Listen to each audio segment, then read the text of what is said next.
de ce lundi 26 juin 2018. Madame, Messieurs, bonsoir. Pour ce soir, nous avons le plaisir de recevoir avec des dames qui travaillent au sein de l'ONG Si Jeunesse Savait. Voilà, moi je connais l'adage si jeunesse savait et si vieillesse pouvait. Mais aujourd'hui, ce soir, c'est juste l'ONG Si Jeunesse Savait. Avec mes invités, nous allons parler de l'harcèlement dans le milieu universitaire. Mes deux invités, je m'en veux vous les présenter. Il s'agit de Madame Patience Louyeye. Bonsoir Madame Patience. Bonsoir. Vous allez bien? Oui, ça va. Voilà, Madame Patience est chargée de suivi et évaluation au sein de l'ONG Si Jeunesse Savait. À côté de Madame Patience, il y a Madame Pellegrine Makela qui est chargée des mobilisations en ligne, toujours au sein de l'ONG Si Jeunesse Savait. Madame Pellegrine, mademoiselle, bonsoir. Bonsoir. Moi, je le respecte je me dis toute femme et dame. C'est pas mal. Voilà. Merci beaucoup de participer à la vision de la femme. Voilà, avant d'entrer dans notre sujet du jour, je voulais un peu qu'on parle de votre ONG Si Jeunesse Savait. Pourquoi Si Jeunesse Savait? Si Jeunesse Savait, c'est parce qu'il y a eu un groupe de jeunes qui se sont dit qu'est-ce qu'on peut faire pour la jeunesse, nous les jeunes, qu'est-ce qu'on peut faire, qu'est-ce qu'on peut créer pour aider les jeunes à échanger des idées, tout ça. Alors ils ont dit pourquoi ne pas créer une ONG Si Jeunesse Savait, simplement. Mais pourquoi pas exploiter l'intégralité de l'adage Si Jeunesse Savait et si vieillesse pouvait? Ils ne l'ont pas créé justement à cause de l'adage. Ils se sont dit il y a des problèmes des jeunes, ils ne savent pas le dire, ils n'ont pas un milieu où ils peuvent partager leurs problèmes. Alors créons un milieu où les jeunes peuvent discuter. Si Jeunesse Savait existe depuis combien de temps comme ça et c'est dans quelle optique? Vous militez pour quel objectif? On sait qu'aujourd'hui les jeunes sont butés à beaucoup de problèmes.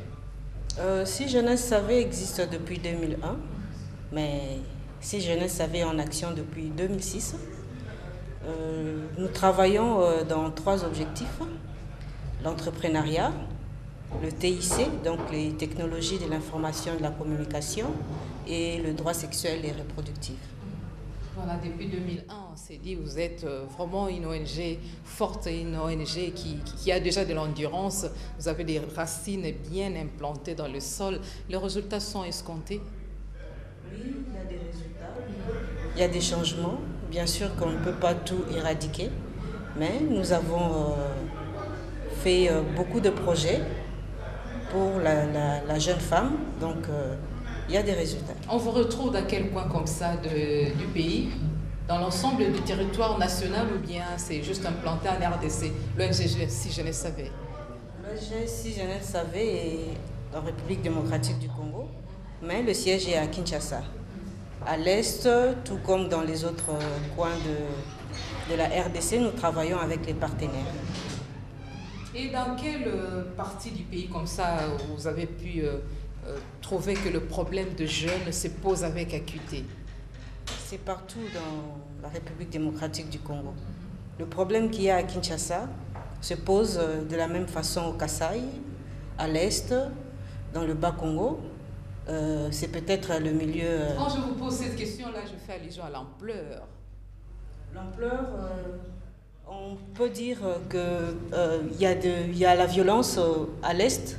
C'est dû au problème qu'il y a de conflits armés.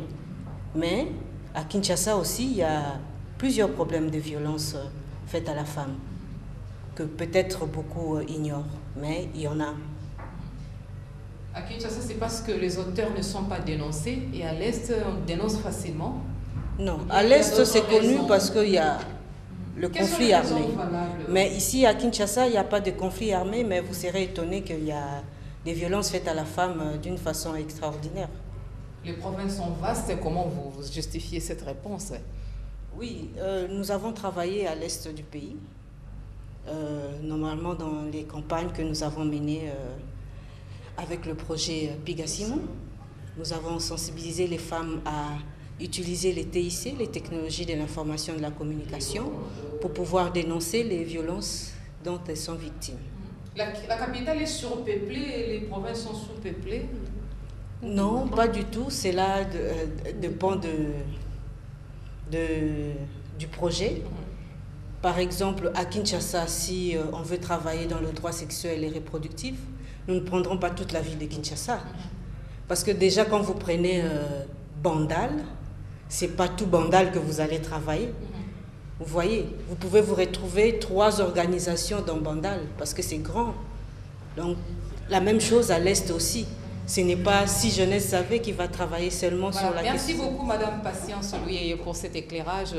Permettez à Madame Pellegrine Makela de vous compléter aussi. Si Jeunesse Savait existe, vous opérez comment? Vous procédez comment? Quelles sont vos stratégies pour arriver à atteindre le jeune, à captiver les jeunes dans ce que vous faites pour que le résultat soit probant? Bon, comme a dit Patience, nous avons différents projets que Si Jeunesse Savait gère à ces moments, mais à travers aussi chaque projet, nous mettons des mécanismes sur le terrain. Par exemple, comme nous voulons travailler avec des jeunes dans les universités, nous allons faire des enquêtes de recherche, inviter des étudiants dans nos activités aussi pour participer. En même temps, nous sommes en contact avec eux. Vous avez dit que je suis... Répondre favorablement aux invitations, oui, au rendez-vous. Vraiment. Et surtout quand ils sont plus intéressés à la thématique, viennent peut-être d'eux-mêmes aussi, ils nous écrivent, comme vous avez dit, je suis chargée je suis en ligne, donc on a des moyens de communication en ligne, on a notre compte Facebook, on a notre site de Si Jeunesse Savait, où les gens aussi viennent, tweetent avec nous, écrivent, et à partir de là, ils s'attirent d'eux-mêmes aussi, et nous faisons des descentes sur le terrain avec nos charges de mobilisation communautaire. On va voir les jeunes, on va voir les étudiants, on va voir les victimes de violences. On sait qu'aujourd'hui, les jeunes utilisent les réseaux sociaux pour d'autres fins. Je me dis, vous serez buté à des difficultés pour gagner l'esprit, pour attirer l'attention de jeunes en ce qui concerne une sensibilisation bénéfique pour l'encadrement, la réinsertion de jeunes qui sont dans le besoin. Bon, pas seulement les réseaux sociaux, mais on sait que nous faisons aussi l'effort d'être sur le terrain. Nous pouvons aller dans un terrain de football. Nous nous mettons avec nos matériels, nous commençons à sensibiliser. Et les gens viennent, les jeunes, surtout parce que nous sommes avec les jeunes s'intéressent à voir c'est quoi ces jeunes savez, qu'est-ce que vous faites exactement. Et là, vous avez au moins des résultats positifs, les gens viennent facilement, sans problème. Donc, on peut être buté avec quelques difficultés, que ce n'est pas tout le monde qui utilise les réseaux sociaux, mais nous avons au moins des mécanismes de communication, de bouche à l'oreille, on va de porte à porte sensibiliser les jeunes et d'eux-mêmes aussi directement s'intéressent à Si Jeunesse Savait. Dans des ONG, il y a toujours des programmes, de projets. Si Jeunesse Savait a déjà travaillé sur combien de projets? Comme a dit Patience, on a beaucoup de projets. On a travaillé sur un projet de Puy-Gassimou qui était pour la lutte contre les violences sexuelles faites aux femmes, projet d'entrepreneuriat avec le FI, projet de la technologie. Il y a maintenant le projet de la santé de la reproduction qui est toujours là. On sensibilise les jeunes sur les méthodes contraceptives. Nous sommes aussi maintenant avec le projet de la lutte contre le harcèlement sexuel de filles en milieu universitaire. Même mécanisme pour tous ces projets, des sensibilisations bien sûr. Bon, ça dépend de comment vous élaborez, mais c'est au moins le même mécanisme aussi. Quelles sont les difficultés dans chaque projet? Bon, des fois, on est buté par le fait d'atteindre aussi le nombre de personnes. Vous pouvez vous organiser de sorte que vous ayez 45 participants. Vous avez moins de cela parce que le jeune vise à autre chose. Mais quand ils se sentent eux-mêmes intéressés, ils viennent. Des fois aussi, il se fait que nous ne mettons pas vraiment en confiance avec le jeune. Les jeunes se disent, et surtout ils attendent méthode contraceptive. Ce n'est pas tout le monde qui connaît. Ils se disent, parce que comme disent les gens au Congo. Mais c'est ça, on rencontre ça comme difficulté. Les gens ne vous approchent pas aussi directement. Ils doutent de ça. Vous êtes une partie politique et vous faites quoi? Voilà. Si Jeunesse Savait, où est-ce qu'on peut vous retrouver facilement? Dans le coin périphérique de Kinshasa, dans le coin enclavé. Où est-ce que vous êtes situé? Si Jeunesse Savait est situé dans la commune des Bandalungwa. Nous sommes sur l'avenue Bamboma, numéro 8, dans le quartier Bisengo. Donc, c'est une réponse facile. Bandal Chibang, vous arrivez sur l'arrêt Orange, vous demandez l'avenue Bamboma. Nous avons voulu être dans la communauté. Mais sur terrain, vous opérez comment? Dans quel coin exactement? Bon, comme vous avez dit par rapport au projet, ça dépend. Vous organisez par rapport à vos projets. Nous allons travailler à Bandal, à Massina, à Kimbanteke. Ça dépend du nombre. Comme a dit Patience, ça veut dire que vous trouvez 3 ou 4 ONG dans un même coin, mais c'est à vous de dispatcher et programmer vos activités. Nous avons besoin de nos cibles, peut-être ce sont des enfants de la rue, peut-être ce sont les victimes des violences qui sont à Kissanso. Donc nous allons aller. Et il y a plusieurs structures ONG qui militent pour la même cause. Quels sont les points de divergence et de convergence entre vous, ONG Si Jeunesse Savait, et d'autres ONG qui militent pour la même cause? Chacun de nous a ses stratégies. Des stratégies à mettre en place pour vulgariser le projet, pour atteindre ses objectifs. Nous, Si Jeunesse Savait, nous avons nos méthodes, nous avons nos stratégies que nous mettons en place, qui est un peu top secret. Mais si vous voulez venir à Si Jeunesse Savait pour connaître cela en détail, vous êtes le bienvenu. Voilà, un message spécifique par rapport à la manière dont vous procédez. C'est intéressant. Il y a ceux qui nous suivent, qui aimeraient bien vous joindre, être en contact avec vous pour un besoin important. Comment procéder? C'est facile. Soit ils nous écrivent par notre adresse moi-ci. Il va Si Jeunesse Savait. Quand ils cherchent Si Jeunesse Savait sur Facebook, Internet, nous voient. Et soit tu peux venir à notre adresse, comme je disais, sur l'avenue Bamboma, numéro 8, quartier Bisséro, dans la commune de Bandalungwa. Merci pour cet éclairage. Maintenant, nous entrons dans le but de notre sujet. Le sujet de ce soir, comme je le signifiais au début de l'émission, nous allons parler de l'harcèlement dans le milieu universitaire. Là, je reviens à vous, Madame Louyeye. En quoi est due cette détérioration de mœurs? Il y a beaucoup de causes. Nous essayons d'étudier, de voir c'est quoi la cause, mais il y en a plusieurs. Nous pouvons dire que c'est un problème lié à l'économie, à la culture, mais un problème, la cause exacte, nous ne pouvons pas le dire. Mais nous sommes témoins, nous sommes passés à l'université aussi. Il y a de ceux qui viennent à l'université parce qu'ils sont supportés par un oncle, une tante, ou bien quelqu'un qui paye le Minerval. Vous pouvez imaginer quand on lui dit que si vous ne faites pas ceci, vous échouez. Alors que là-bas, l'oncle avait déjà dit, si tu échoues, c'est fini, je ne paye plus le Minerval. Vous pouvez comprendre à quel niveau la fille va se retrouver. Et des fois, si elle cède, bon, elle réussit, mais la suite c'est quoi? Ou si elle refuse, elle échoue, mais on ne paye plus le Minerval. C'est un peu ça. Il n'y a pas de cause pour vous, selon vous? Il n'y a pas de cause liée à l'harcèlement dans le milieu universitaire? Il y a des causes, je viens de le dire. Ça peut être lié aux problèmes économiques. Okay. Je viens de donner un exemple tout à l'heure. Mais ça peut être aussi une fille qui n'a pas de problème au niveau économique. Mais quand elle se sent harcelée, elle est obligée de quitter l'université. Ça dérange. La fille ne s'est pas développée. Ça met un frein au développement de la jeune fille. Voilà pourquoi c'est un problème. Voilà, on parle de l'harcèlement dans le milieu universitaire ce soir dans ces numéros de Vision de la femme pour ceux qui ont pris l'émission en cours. Madame Patience, c'est avec vous que nous sommes en train d'échanger. Je suis en train de vous poser, vous particulièrement, des questions. Pourquoi les victimes subissent et ne dénoncent pas les auteurs de ces tentatives? Pourquoi les victimes subissent et ne dénoncent pas les auteurs de ces tentatives? Nous avons parlé, nous avons discuté. Il y a des étudiants qui ont donné des témoignages. Il y a d'autres qui se disent, si je dénonce, par exemple, au niveau de l'administration de l'université, le professeur a aussi des amis professeurs, c'est-à-dire s'ils se sont menacés, il te dit aussi que je parlerai aux autres professeurs pour te récaler, même si moi, on me chassait de l'université, mais les autres amis aussi sont là. Donc, la fille se rétracte. Ou elle ne sait pas comment commencer, par où commencer, à qui s'adresser. Est-ce que nos universités sont dotées des bureaux ou bien des structures pour prendre en charge ces genres de problèmes? Il y a moyen de stimuler ces victimes à dénoncer? Il y a moyen de les stimuler, c'est le travail que nous faisons tout justement avec ce projet qui est financé par le Fonds de développement pour la femme africaine basé à Accra au Ghana.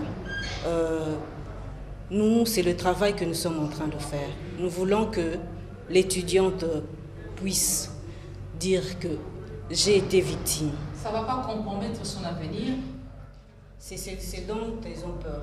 Alors c'est maintenant que nous venons pour leur dire, voilà, la loi congolaise dit ceci pour le harcèlement sexuel. Quand le professeur est en cause, il a tel genre de punition. Si au niveau de l'université, vous ne trouvez pas de solution, la loi est là. C'est la raison pour laquelle nous sommes en train de sensibiliser les jeunes au sein de l'université. Pélégrine, c'est comme si vous voulez compléter, je vous en prie. Oui, c'est comme disait Patience. Dénoncer, c'est pas facile pour les filles, les victimes. C'est la même question. Pourquoi les victimes qui subissent ne dénoncent pas les tentatives d'harcèlement dans le milieu universitaire? Il y a d'abord la peur aussi. Elle a peur soit de reprendre l'année, soit de quitter l'université au moment peut-être elle est butée de moyens, de point de vue financier, ou comme l'exemple de Patience avait donné, elle habite chez quelqu'un, l'autre qui prend en charge les études, qui dit si ce n'est pas les études chez moi, il n'y a pas d'autre option. Vous voyez, il y a cette peur qui est encore dans le camp des étudiants. Il y a moyen d'extirper cette peur? Oui. Juste, je dis toujours aux filles, il suffit de dénoncer. C'est pourquoi nous, si je le savais, nous sommes là avec eux ensemble. Nous voulons que les filles apprennent à dénoncer. Les victimes apprennent à dire non. S'il faut dire non, il faut dire non. Je suis propriétaire ou maîtresse ou maître de mon corps. C'est à moi de décider parce que je ne veux pas accepter tout parce que je veux réussir. Et là, si je réussissais aujourd'hui parce que j'ai accepté de céder, et après, quel sera mon avenir? Et alors, vous procédez comment? Une fois en face d'un étudiant ou d'une étudiante victime d'un harcèlement dans le milieu universitaire, vous procédez comment? Je vous en prie. Oui. Je voulais compléter en même temps la réponse de Pélégrine. C'est difficile qu'une personne puisse dénoncer. C'est très difficile. Mais si la personne arrivait à dénoncer, et ensuite, c'est quoi? La personne doit être capable de dénoncer, mais de trouver aussi une réponse. Vous dénoncez et après. C'est pourquoi nous sensibilisons les jeunes. Aujourd'hui, avec le projet que nous faisons, nous allons demander aux jeunes de ces 3 universités de faire leur charte propre à leur université. Se dire, dans notre université, à partir de ce moment, nous, avec les membres de l'administration, nous signons aujourd'hui que, par exemple, si une étudiante va voir un professeur dans son bureau, il faut que la porte soit ouverte, ou bien elle ne peut pas aller seule, elle doit être accompagnée, que le professeur ne doit pas inviter son étudiante à l'extérieur de l'université ou dans un restaurant, ainsi de suite. C'est propre à eux. Chaque université aura la charte à faire, selon leur expérience. C'est un peu ça. Et nous travaillons aussi au niveau de l'enseignement supérieur et universitaire. Nous allons voir comment faire pour... Il y a la loi qui dit que le harcèlement sexuel, c'est une violence. Mais est-ce qu'il y a des sanctions? Y a-t-il des sanctions qui suivent? On veut voir que la personne est victime de harcèlement sexuel, c'est lui qui est en cause et puni par la loi. Souvent, à l'université, il est chassé, mais il va dans une autre université et il va faire la même chose. Voilà, merci beaucoup pour cette précision. Mais dans ces genres de situations, qu'est-ce qu'on sacrifie exactement? Est-ce l'éducation ou plutôt l'instruction? Les deux. On parle de l'harcèlement dans le milieu universitaire. Les deux, parce que l'université enseigne les deux. Vous allez à l'université, Vous allez apprendre les maths, je ne sais pas moi, la comptabilité, mais on vous apprend aussi l'éthique. Alors dites-moi si dans un milieu universitaire, l'éthique n'existe plus. C'est quoi au juste?